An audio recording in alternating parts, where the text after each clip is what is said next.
अस्सलाम वालेकुम everyone, I hope कि आप सब खैरियत से होंगे। तो आज मैं आपके लिए लाई हूँ हलीम की रेसिपी, जो बहुत ही आसान तरीके से झटपट बन जाने वाली रेसिपी है। बहुत शॉर्टकट तरीका है इसका बनाने का, तो आप मेरे साथ स्टेप बाय स्टेप फॉलो करें तो आप भी बहुत अच्छे से और बहुत जल्दी हलीम बना सकते हैं। मैंने बीफ ले लिया था हड्डी के साथ 2 kg। आप बोनलेस भी ले सकते हैं, लेकिन हड्डी के साथ इसका टेस्ट बहुत अच्छा आता है। तो मैं इस वक्त इसकी भुनाई करूंगी। 3 से 4 चम्मच भर के मैंने घी ले लिया था, इसके साथ इसकी भुनाई करेंगे। 2 से 3 मिनट की भुनाई के बाद मैंने इसमें तमाम स्पाइसेस ऐड कर दिए थे। स्पाइसेस में मैंने लाल मिर्च पाउडर, हल्दी, जीरा, पिसा हुआ धनिया, नमक, चाट मसाला और गरम मसाला, तमाम चीज़ें मैंने 1-1 टेबल स्पून ले ली थी। ये मैंने सारी इंग्रेडिएंट इसमें मिक्स कर दिए थे। इस टाइम पे मैं इसमें शामिल करूँगी और अच्छे से मिक्स करके इसकी अब इस स्टेप पे अच्छे से भुनाई करनी है, ताकि इसमें ये होता है कि जब हम इस स्टेप पे इससे अच्छे से भुनाई करते हैं तो गोश्त की स्मेल ख़त्म हो जाती है। और मैंने एक और चीज़ इसमें ऐड की थी जो मेरे से मिस हो गई थी रिकॉर्ड करनी। मैंने इसमें लहसुन भी ऐड कर दिया था इस स्टेप पे। लहसुन ऐड करके और तमाम स्पाइसेस ऐड करके मैंने घी में इसकी अच्छी भुनाई कर ली थी, तकरीबन 10 मिनट। 10 मिनट की भुनाई करने के बाद मैंने तकरीबन 1.5 लीटर इसमें पानी ऐड कर दिया था। एक मुट्ठी मैंने दालें ले ली थी। दालों में मैंने चावल, दाल मूंग, मसूर, दाल चना, दाल माश और गंदम मैंने साबुत ले ली थी। एक मुट्ठी मैंने तमाम दालें ले ली थी। इसको मैंने 10 मिनट के लिए भिगो लिया था। जब तक मैंने इसकी भुनाई की थी गोश्त की, इतनी देर मैंने दालों को भिगो लिया था। इसमें मैं थोड़ा थोड़ा सा पानी ऐड करके इसकी भुनाई कर लूँगी 10 मिनट, और फिर बाद में इसमें खुला पानी डाल के यानी 1.5 लीटर पानी डाल के मैं इसको गलने के लिए रख दूँगी। तो आपने जब पानी डालना है तो उसके बाद आपने दालें भी शामिल कर देनी है, जो भी कोई भी दाल है।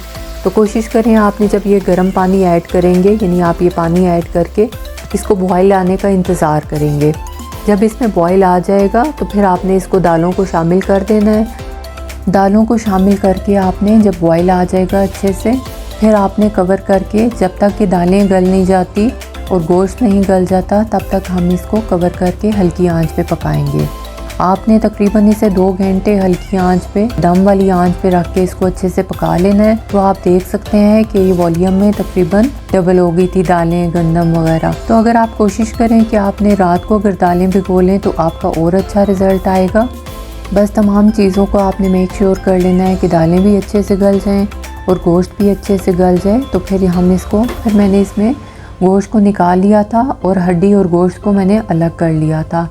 यानी गोश्त को बिल्कुल अलग करके श्रेड कर लेना है आपने अच्छे से, ताकि आपको ब्लेंडर में जिस वक्त हम इसे ग्राइंड करने के लिए डालेंगे तो आपको प्रॉब्लम नहीं होगी फिर उस टाइम पे।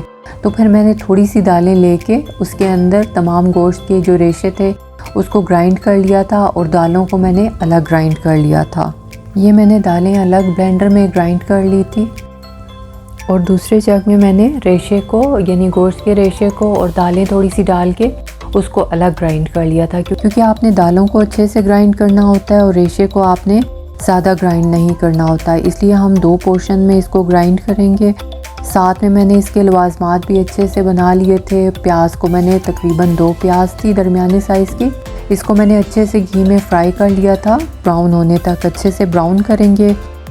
अदरक, हरी मिर्चें और लेमन को भी साथ मैंने काट लिया था, और मैंने जो साथ ग्राइंड किया हुआ सारा बैटर था जो दालों का और गोश्त का, उसको मैंने इसका पानी रिड्यूस कर लिया था। आप इसकी थिकनेस और इसका रेशा देख सकते हैं। दिखाने का मकसद ये है कि आपने इतनी थिकनेस इसकी रखनी है, इससे गाढ़ा भी नहीं करना और इससे पतला भी नहीं करना, क्योंकि गाढ़ा हो जाए तो बहुत ज़्यादा वो थिक हो जाता है। तो आप इसकी थिकनेस अच्छे से चेक कर लें। जब थिकनेस फाइनल हो जाएगी तो हम इसमें बाकी चीज़ें ऐड करेंगे। मैंने इसमें गरम मसाला फ्रेश कूट के वो डाला था, और साथ में मैंने एक बघार तैयार किया था जो मेरे से मिस हो गई थी वीडियो।